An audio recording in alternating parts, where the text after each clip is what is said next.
인터넷에 보니까 이런 글이 있습니다.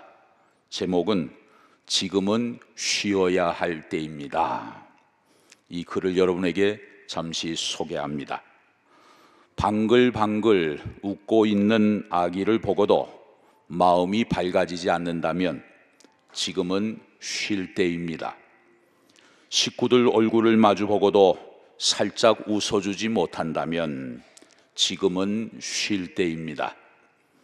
아침에 눈을 떴을 때 창문을 비추는 아침 햇살이 눈부시게 느껴지지 않는다면 지금은 쉴 때입니다.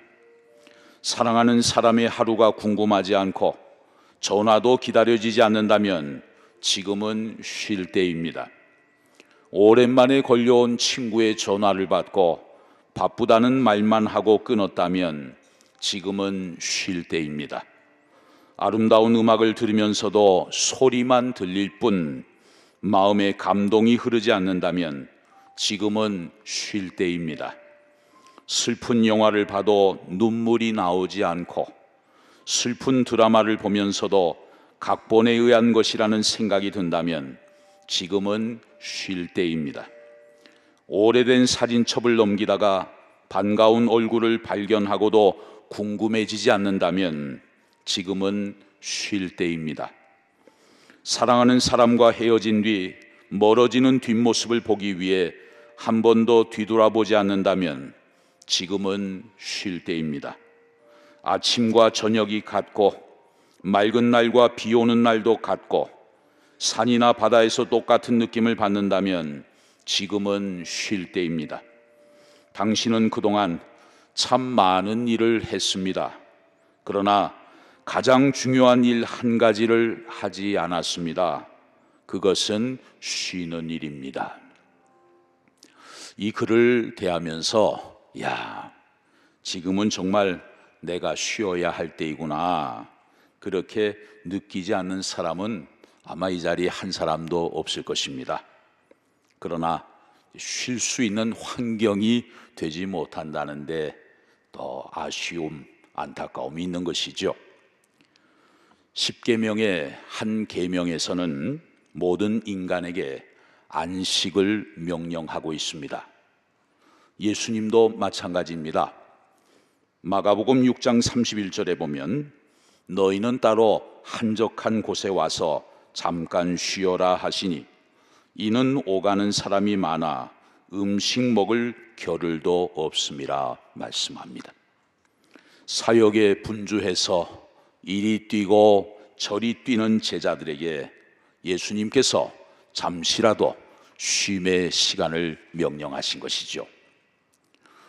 베를린 예술대학교에서 철학과 문화학을 가르치는 한병철 교수라는 분이 있습니다.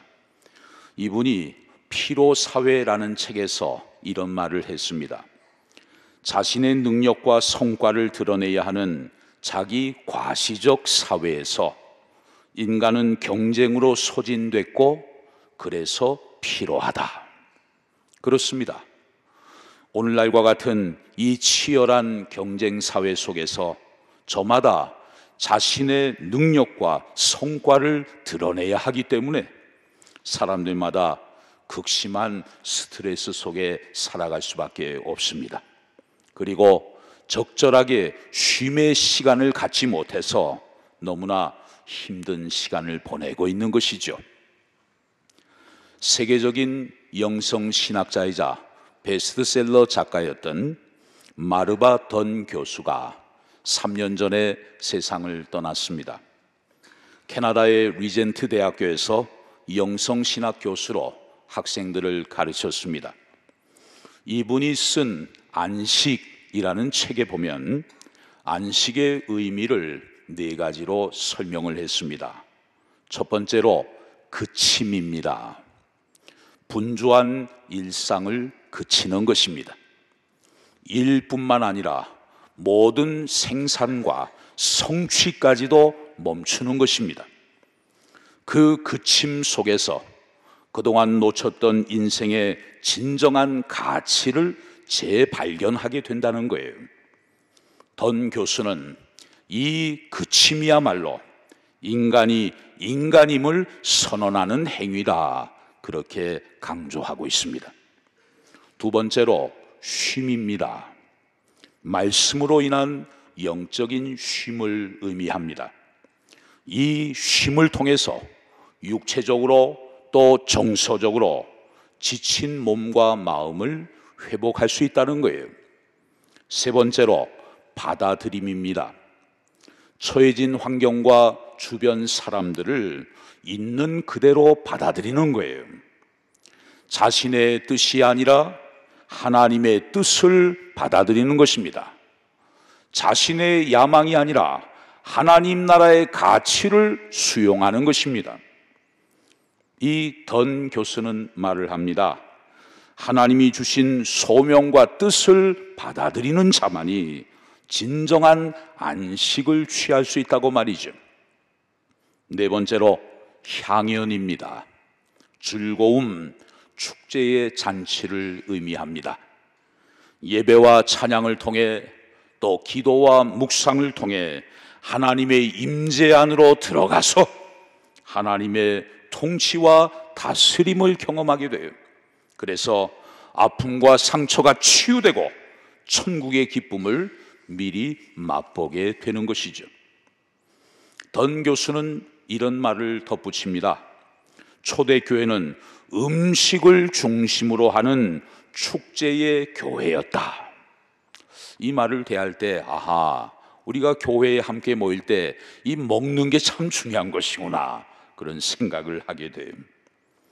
무더위 속에서 분주한 일상에 지쳐있는 우리에게 그침, 쉼, 받아들임, 향연, 그 축제로서의 안식이 있는지 한번 살펴보면 좋겠습니다. 사실 우리가 드리는 예배는 바로 이 안식의 시간이죠. 예배를 통해서 한 주간 분주하게 살아온 일상의 삶을 잠시 그치는 거예요. 그리고 쉼의 시간입니다. 예배를 통해, 말씀을 통해, 찬양과 기도를 통해 우리가 영적으로 쉼을 얻으면서 새 힘을 얻게 되는 것이죠. 또 예배는 받아들임입니다. 그동안 내 생각, 내 뜻, 내 가치관을 가지고 인생을 살아왔다면 예배를 통해 하나님의 뜻을 받아들이는 거죠. 오늘 내 삶 속에서 일어나는 모든 일들이 하나님의 주권과 하나님의 다스림 속에 허락하시는 일들이라고 생각할 때 그것을 기쁨으로, 감사함으로 받아들일 수 있는 거 아니겠습니까? 또 예배는 향연입니다. 축제입니다. 하나님 앞에 영광을 돌리고 성도들 간의 교제와 떡을 나누면서 함께 쉼의 시간을 얻는 축제로서의 향연, 그것이 바로 예배가 되는 것이죠. 오늘 본문 요한복음 5장은 축제의 분위기로 시작하고 있습니다. 자, 본문 1절을 보시죠. 그 후에 유대인의 명절이 되어 예수께서 예루살렘에 올라가시니라. 예수님께서는 유대인들의 큰 명절인 유월절 절기를 맞이해서 예루살렘으로 올라가셨습니다. 이 절기가 되면 이스라엘뿐만 아니라 전 세계 도처에 흩어져 살고 있던 유대인들이 이 절기를 지키기 위해서 예루살렘으로 몰려왔습니다. 그런데 이 예루살렘의 축제를 모든 사람들이 다 누릴 수 있는 것은 아니었어요. 그 예루살렘의 화려한 축제 뒤편에는 아주 비참한 현장이 감춰져 있다는 것을 오늘 본문에서 우리는 발견하게 돼요. 자, 본문 2절 3절을 보시죠. 예루살렘에 있는 양문 곁에 히브리 말로 베데스다라 하는 못이 있는데 거기 행각 5이 있고 그 안에 많은 병자, 맹인, 다리 저는 사람, 혈기 많은 사람들이 누워 있다고 오늘 본문은 증언하고 있습니다. 1절과는 분위기가 사뭇 다른 것을 우리가 볼 수 있어요. 1절은 축제가 있는 예루살렘의 밝고 화려한 얼굴을 소개하고 있습니다. 반면에 2절, 3절은 축제의 장소인 예루살렘의 또 다른 얼굴을 우리에게 보여주고 있어요. 그것은 참 어둡고 음울한 곳입니다. 사회에서 천대받는 사람들이 그곳에 모여 있습니다. 육신의 질병과 장애로 인해 축제를 함께 즐길 수 없는 사람들이 그곳에 집합해 있었던 거예요. 거기에 모여 있는 사람들은 어떻게 해서든지 그 어두운 자리에서 벗어나고 싶었습니다. 그래서 밝고 행복한 축제의 자리로 다 나오고 싶었습니다. 그런데 참 안타깝게도 자신의 힘으로는 거기에서 도저히 나올 수가 없었어요. 아무리 애를 써도 자기의 능력만으로는 아무 일도 이룰 수가 없었어요. 그러다 보니까 베데스다라고 하는 그 연못에 전해 내려오는 미신과 같은 이야기에 더 귀를 기울일 수밖에 없었던 것이죠. 이것이 오늘 본문에 나오는 예루살렘의 또 다른 얼굴이었습니다. 예루살렘이 감추고 싶었던 또 하나의 부끄러운 민낯이었던 것이죠. 여러분, 이처럼 진리가 사라진 곳에는 예나 지금이나 신화나 미신이 자리 잡기 마련입니다. 거짓 환상을 심어주는 그 미신과 주술이 진리의 자리를 대신해서 인간의 불안을 볼모 삼아 자꾸만 세력을 형성해 나가는 것이죠. 3절 하반절부터 4절에 보면 그 베데스다에 전해져 내려오는 미신 이야기가 소개되어 있습니다. 한번 보시죠. 물의 움직임을 기다리니 이는 천사가 가끔 못에 내려와 물을 움직이게 하는데 움직인 후에 먼저 들어가는 자는 어떤 병에 걸렸든지 낫게 되미러라. 물이 움직인다.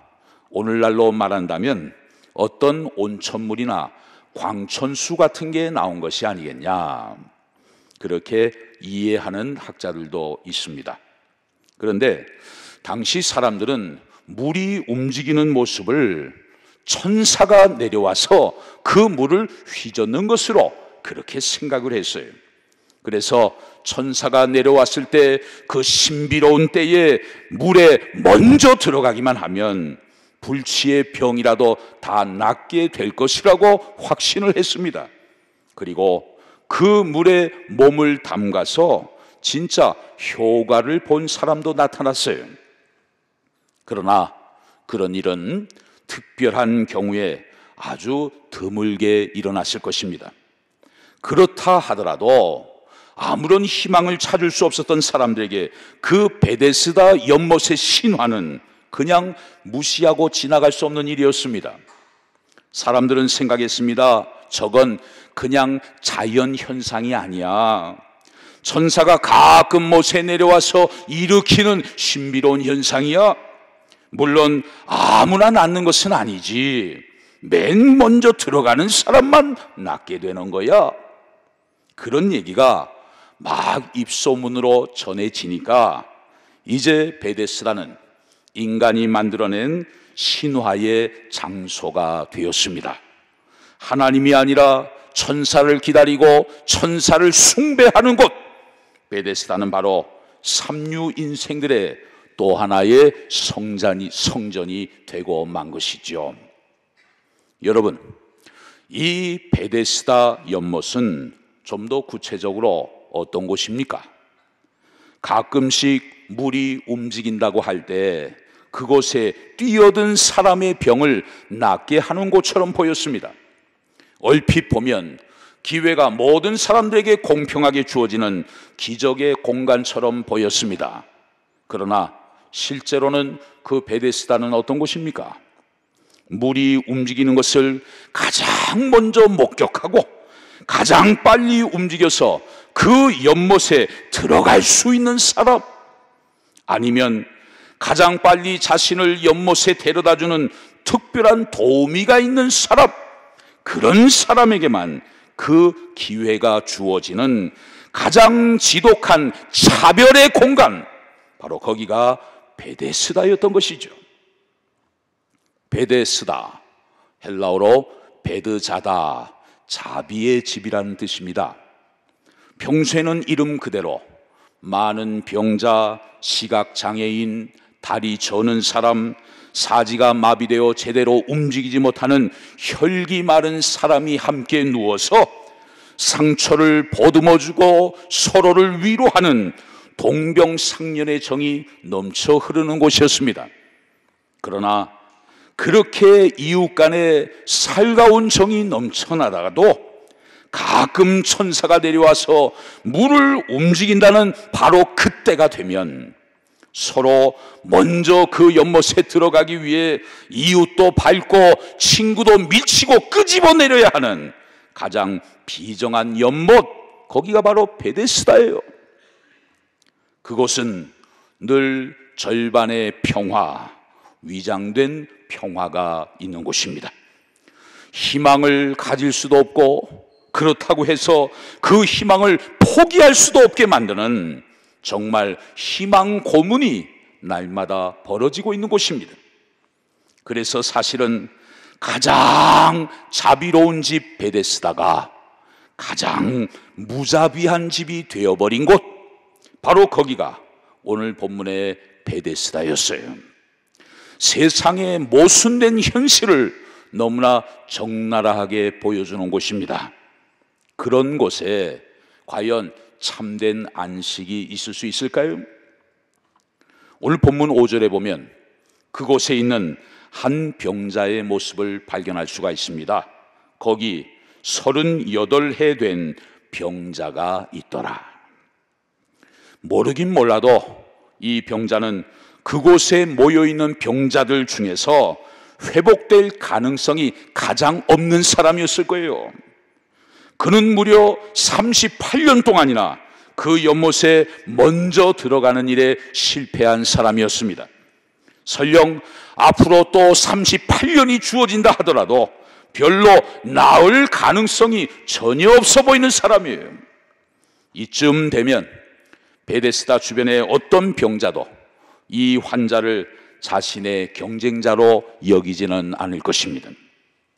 그렇다면 여러분, 오늘 본문에 기록되어 있는 여기 38년 된 병자가 상징하는 것은 과연 무엇일까요? 그것은 예수님이 없으면 조금도 치료에 가망이 없는 가련한 우리 인간의 모습을 상징적으로 보여주고 있습니다. 이 세상에 살고 있는 모든 인생들이 예외 없이 영적으로 볼 때 모두 이런 상태에 놓여 있다는 것을 우리에게 잘 드러내 보여주고 있어요. 그런데 정작 우리 인간은 어떻습니까? 자신의 실존적인 모습이 이런 모습인 줄도 모르고 언제나 그저 돈으로, 사회적 지위로, 명예로, 학위로 우리 자신의 진짜 모습을 감추며 살고 있는 것 아닙니까? 여기에 인간의 어리석음이 있는 것이죠. 사람들은 베데스다 연못의 물이 치유의 기적을 일으킨다고 생각했습니다. 그러나 여러분, 정말 그런 것입니까? 아니에요. 그 연못의 물이 기적을 일으키는 것이 아닙니다. 가끔 찾아온다는 천사가 기적을 일으키는 것이 아니에요. 전혀 희망이 없는 나 같은 사람에게 관심을 기울이시고 찾아오시는 그 예수님만이 치유와 회복의 기적을 일으키시는 진정한 베데스다가 되시는 줄로 믿습니다. 예수님은 38년 된 병자에게 질문하셨습니다. 자, 본문 6절을 보시죠. 예수께서 그 누운 것을 보시고 병이 벌써 오래된 줄 아시고 이르시되 네가 낫고자 하느냐? 네가 낫고자 하느냐? 예수님은 그 병자의 마음속에 있는 깊은 절망의 상처를 보셨을 것입니다. 또 신락 같은 희망이라도 꼭 붙잡고 싶어하는 그 병자의 간절한 마음도 보셨을 거예요. 그 병자가 힘없이 예수님께 대답합니다. 7절을 보시죠. 병자가 대답하되 주여, 물이 움직일 때에 나를 못에 넣어주는 사람이 없어 내가 가는 동안에 다른 사람이 먼저 내려가나이다. 지금 이 병자는 예수님을 어떤 분으로 여기고 있습니까? 자기가 그 베데스다 기적의 주인공이 될 수 있도록 자기를 도와줄 수 있는 도우미 정도로 예수님을 여기고 있어요. 선생님, 나도 다른 사람보다 먼저 물에 들어가서 이 지긋지긋한 38년 동안 알아온 이 병을 깨끗이 치료받고 싶은데 아무도 나를 물에 넣어주는 사람이 없습니다. 당신이 나를 좀 물에 넣어주십시오. 지금 병자는 구원의 번지수를 잘못 찾고 있어요. 그 병자는 자신을 구원해 주는 것은 천사이지 예수님이라고는 생각하지 못하고 있습니다. 자신이 살 길은 다른 병자들과의 경쟁에서 이기는 길뿐이라고 생각을 했어요. 그가 바라는 것은 오직 일어나는 것이기 때문이었습니다. 그러나 예수님은 이 38년 된 병자에게 가장 필요한 것이 무엇인지를 너무나 잘 알고 계셨습니다. 그것은 연못까지 빨리 데려다 주는 일이 아니었어요. 다른 병자들과의 경쟁에서 이길 수 있도록 도와주는 것이 아니었어요. 베데스다 연못의 기적의 주인공이 되게 하는 것이 아니었어요. 그 병자에게 가장 필요한 것은 그가 예수님이 누구신지를 아는 것이었습니다. 38년 된 자신의 지긋지긋한 질병을 깨끗이 치유하고 회복시킬 수 있는 것은 오직 예수님 한 분밖에 없다는 사실을 깨닫는 것이었습니다. 정말 그 병자에게 필요한 것은 육신뿐만 아니라 영혼의 질병까지도 치료하실 수 있는 예수님을 인격적으로 만나는 것이었습니다. 그래서 예수님은 놀라운 치유의 기적을 바로 그 자리에서 말씀 한마디로 경험하게 해주신 것이죠. 자, 본문 8절을 보십시다. 예수께서 이르시되 일어나 네 자리를 들고 걸어가라 하시니, 예수님은 베데스다 연못가로 그 병자를 데려가 주시지 않았습니다. 연못에 들어가지 않고서도 깨끗이 나올 수 있는 길을 병자에게 분명히 알려주셨어요. 경쟁하지 않아도 얼마든지 자유하며 살 수 있는 길을 병자에게 깨닫게 해 주셨습니다. 진정한 베데스다 자비의 집은 바로 예수 그리스도이셨던 것입니다. 할렐루야! 예수님이 명령하실 때 38년 된 병자는 과연 어떻게 되었을까요? 자, 본문 9절을 보시죠. 9절 다 같이 함께 읽겠습니다. 시작. 그 사람이 곧 나아서 자리를 들고 걸어가니라. 할렐루야! 오늘 예배 드리는 여러분에게도 예수님이 베푸시는 진정한 치유와 회복의 은혜가 충만히 임하게 되시기를 주의 이름으로 축복합니다. 사랑하는 성도 여러분, 예수님께서는 오늘도 우리 모두에게 질문하십니다. 네가 낫고자 하느냐? 네, 주님, 낫고 싶습니다. 주님만이 저를 치유할 수 있음을 제가 믿습니다. 연약한 저를 깨끗이 고쳐 주옵소서. 뿐만 아니라 이 질병을 통해 또 인생의 수많은 문제들을 통해 주님을 인격적으로 만나게 하시고 진정한 그리스도인으로 거듭날 수 있도록 주여 나를 도와주시옵소서. 2000년 전 전혀 가망이 없는 38년 된 병자를 고쳐주신 그 주님의 능력이 이 시간 여러분에게도 강하게 임하셔서 여러분의 모든 아픔과 상처들이 온전히 치유되고 회복되는 은혜가 있게 될 수 있기를 바랍니다. 그래서 남은 여생 그 능력의 주님을 많은 사람들에게 증거하며 살아가는 참으로 행복한 하나님의 자녀들, 복된 저와 여러분들이 다 되실 수 있기를 주의 이름으로 축원합니다.